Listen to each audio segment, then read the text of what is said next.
السلام علیکم میری پیاری طلباء و طلبات، امید ہے کہ آپ سلامت سے ہوں گے۔ میرے طلباء، جو ہمارا موضوع ہے وہ مشہور نظم نگار محمد حسین آزاد کی نظم العظم، اسی کا ہم ایک خلاصہ پیش کریں گے۔ پیارے طلباء، جیسے کہ یہ العظمی جو نظم ہے یہ ہمارے اردو کے ایک ایسے فنکار جس کو ہم محمد حسین آزاد کو جدید اردو نظم کا بانی اور مجدد کہا جاتا ہے۔ لہذا ہم تھوڑا بہت میں آپ کی اس کی زندگی کے بارے میں بھی بتاؤں، کیونکہ جب ہمیں محمد حسین آزاد کی نظم العظم پڑھنی ہے تو ظاہر سی بات ہے کہ اس کی زندگی کے بارے میں بھی پتہ ہونا چاہیے۔ اصل میں مولانا محمد حسین آزاد جو ہے 1832 عیسوی میں پیدا ہوئی۔ آزاد کے والد جو تھے مولوی محمد باقر نے اردو کا اخبار نکالا ہے۔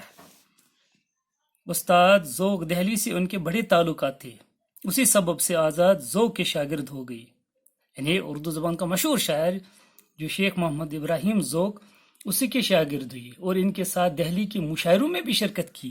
آزاد کو اپنے استاد سے جیسی محبت تھی اسی کی مثال دنیا میں کم ملتی ہے، یعنی اس کی مثال دنیا میں کم ملتی تھی، کیا استاد اور شاگرد کا رشتہ ہی مقدس ہے۔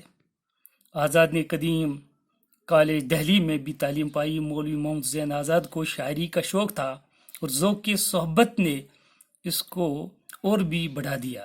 جب ان کی عمر 25 برس کی تھی اسی وقت دلی میں غدر ہوا جس میں ان کے والد شہید ہوئے اور آزاد کو دہلی سے نکلنا پڑا۔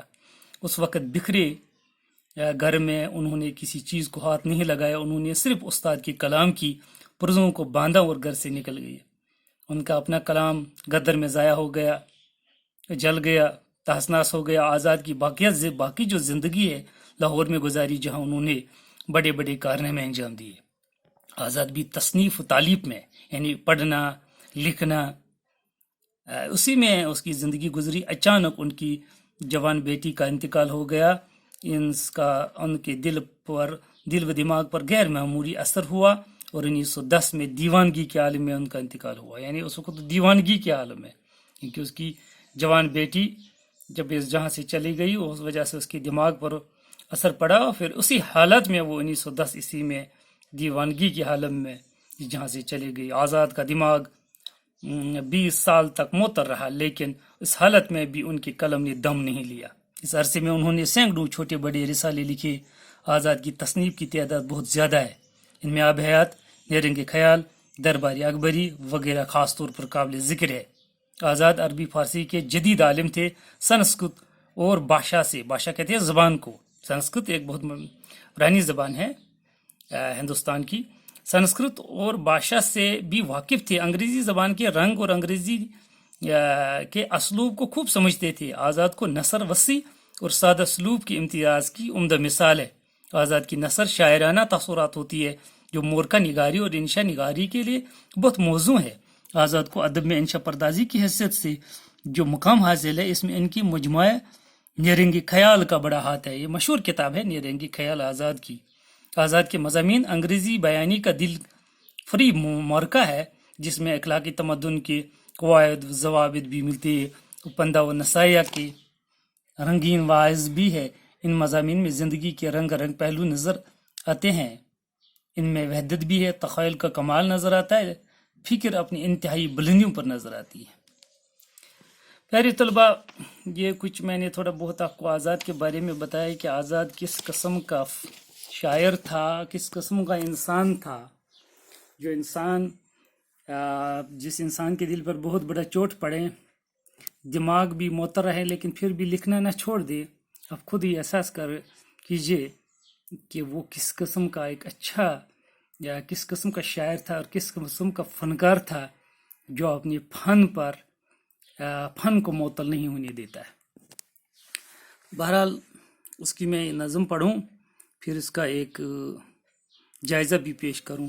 ہے سامنے کھلا ہوا میدان چلے چلو، باغ مراد ہے ثمر افشاں چلے چلو، دریا ہو بیچ میں کہ بیاباں چلے چلو، ہمت یہ کہہ رہی ہے کہ کھڑی ہے ہاں چلے چلو، چلنا ہی مسلط ہے میری جان چلے چلو، ہمت کے شاہ سوار جو گھوڑے اٹھائیں گے، دشمن فلک بھی ہوں گے تو سر کو جھکائیں گے، نیکی کے زور اٹھ کے بدی کو دبائیں گے، بیٹھو نہ تم مگر کسی عنوان چلے چلو، رکھو رفا قوم پہ اپنا میدار تم، اور ہو کبھی سلے کے نہ امیدوار تم، عزت خدا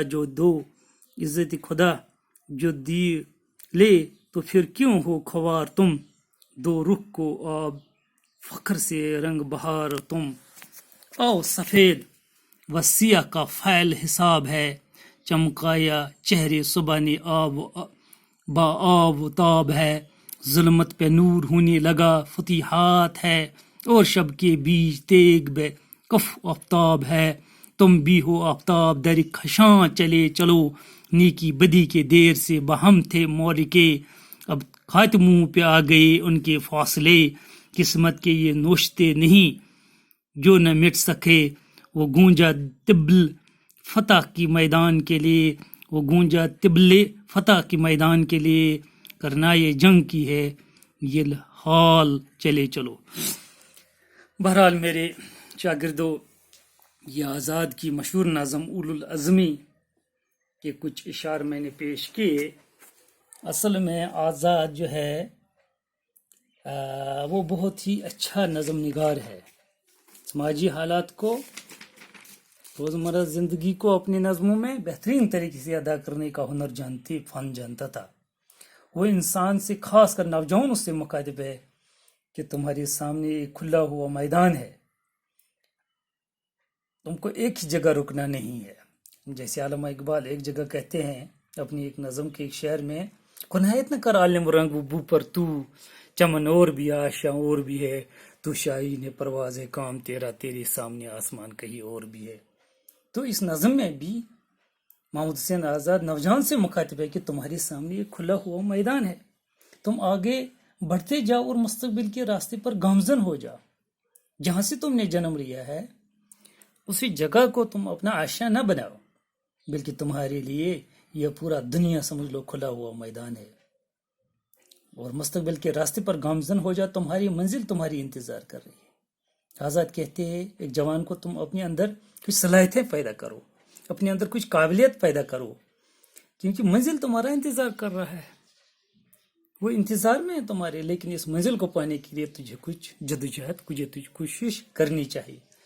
تم اپنی زندگی کا مقصد حاصل کرنے کے لیے ہمت سے کام لو اور آگے بڑھتے جاؤ، کیونکہ آزاد کے سامنے انسان کے جذباتوں، اس کے خیالاتوں میں جتنا جوش ہو، یعنی کامیابی حاصل کرنے کے لیے جتنا جوش اور ولولہ ہو، اتنا اس کامیابی اس کے نزدیک آ جاتی ہے، اور ولولہ اور جوش میں جب تھوڑی سی کمی آ جاتی ہے تو یہ کامیابی اس سے دور چلی جاتی ہے، منزل اس سے دور چلا جاتا ہے۔ تو محمد حسین آزاد کہتے ہیں کہ اگر کوئی رکاوٹ سامنے آئے تو اس کی فکر نہ کرو، جو لوگ ہمت سے کام لے کر منزل کی طرف چل پڑیں گے تو ان کے دشمن آسمان جیسے زبردست بھی ہوں گے تو وہ ان کی ہمت کے آگے اپنے سر جھکائیں گے، اور سامنے آنے والا ہر طوفان پانی کے بلبلے کی طرح ختم ہو جائے گا۔ یعنی ایک شاعر کہتا ہے، ایک شعر میں، مجھے شاعر کا نام یاد نہیں آتا ہے، وہ کہتا ہے کہ ارادے جن کے پختہ ہوں گے، نظر جن کی خدا پر ہوں گے، تلا تم خیز موجوں سے وہ گھبرایا نہیں کرتی۔ تو اس نظم میں بھی محمد حسین آزاد کہتے کہ ہمت سے کام لے کر منزل کی طرف چل پڑیں، اگر دشمن آسمان جیسا زبردست بھی ہو، وہ بہت بڑا خطرناک ہو، اگر تمہارا دشمن کتنا بھی مضبوط ہو تو ان کی ہمت کے آگے اپنا سر جھکائے گا، اگر آپ کے پاس ہمت ہے تو وہ آپ کے سامنے سر جھکائے گا، اور سامنے آنے والا ہر طوفان پانی کے بلبلے کی طرح ختم ہو جائے گا۔ بس تم اپنی قوم کی فلاح و بہبود کو مد نظر رکھو اور اپنی نیک کاموں کے لیے کسی بدلے یا معاوضے کی پرواہ مت کرو۔ کسی انگریزی فلاسفر نے بھی کہا ہے، مجھے ایک بات یاد آتی ہے، وہ یہ کہتا ہے، میں اس کا اردو ترجمہ بتاؤں، تم مت یہ کہو کہ سوسائٹی نے مجھے کیا دیا، سماج نے مجھے کیا دیا، لوگوں نے مجھے کیا دیا، بلکہ آپ پہلے یہ بتاؤ آپ نے سماج کو کیا دیا۔ تو آزاد بھی یہی کہتا ہے کہ تم معاوضے کی پہلے ہی فکر نہ کرو، مجھے بدلے میں کیا ملے گا، معاوضے میں کیا ملے گا، بلکہ خدا نیک کاموں کا خود صلاح دینے والا ہے۔ اگر تم اچھے کام کرو گے، اس اچھے کام کے بدلے تجھے خود اللہ اس کا صلاح دے گا، آپ کو پتہ ہی نہیں چلے گا۔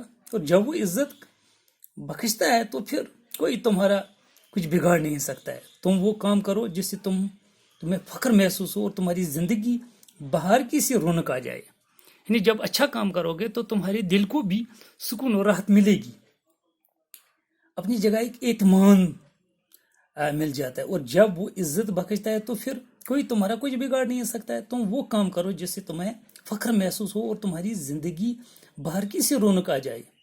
اب زمانہ بدل رہا ہے, اندھیری کی حکمرانی ختم ہونے والی ہے اور اس کی جگہ روشنی لے رہی ہے. اس نظم کے ایک شعر میں بھی کہتا ہے, اس شعر کا مطلب یہ ہے کہ زمانہ بدل چکا ہے, اب حالات بدل چکے ہیں, حکمرانی ختم ہونے والی اور اس کی جگہ روشنی لے رہی ہے. یعنی اندھیرا ختم ہونے والا ہے, اب نئی روشنی کی جو صبح وہ طلوع ہونے والی. اس دنیا میں تم بھی سورج کی طرح روشنی پھیلاتے رہو اور آگے بڑھتے رہو.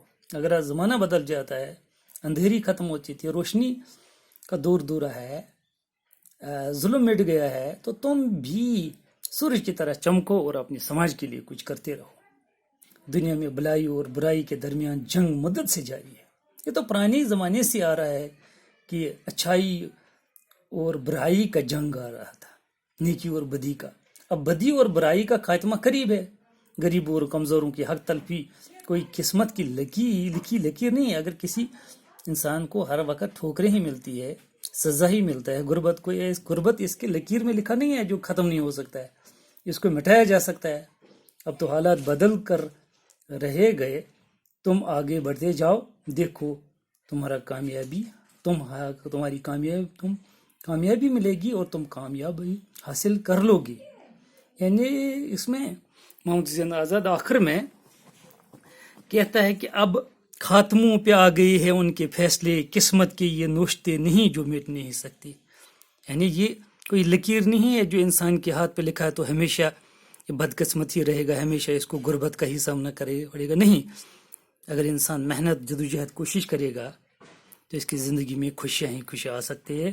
ایک انسان اپنے لیے نہیں بلکہ دوسروں کے لیے بھی وہ خوشیوں کا سامان پیدا کر سکتا ہے اگر وہ ہمت سے کام لیں اور کام کرنے کے دوران صلہ ڈھونڈنے کی کوشش نہ کریں. کسی غریب کے کام آ جائیں تو وہ بدلہ ڈھونڈنے کی کوشش نہ کریں, بلکہ وہ خدا پر چھوڑیں, اور خدا اس کو ایسا مدد دیتا ہے کہ اس کو پتہ ہی نہیں چلتا ہے. تو میرے خیال میں میرے پیارے طلباء و طلبات, ہمیں اچھا کام کرنا چاہیے اپنے لیے, سوسائٹی کے لیے, سماج کے لیے. اور جب ہم اچھا کام کریں گے تو ہماری زندگی خود بخود خوبصورت زندگی بنے گی جہاں مسرت, شادمانی اور کامرانی ہو. یہی اس نظم کا لب لباب ہے. شکریہ.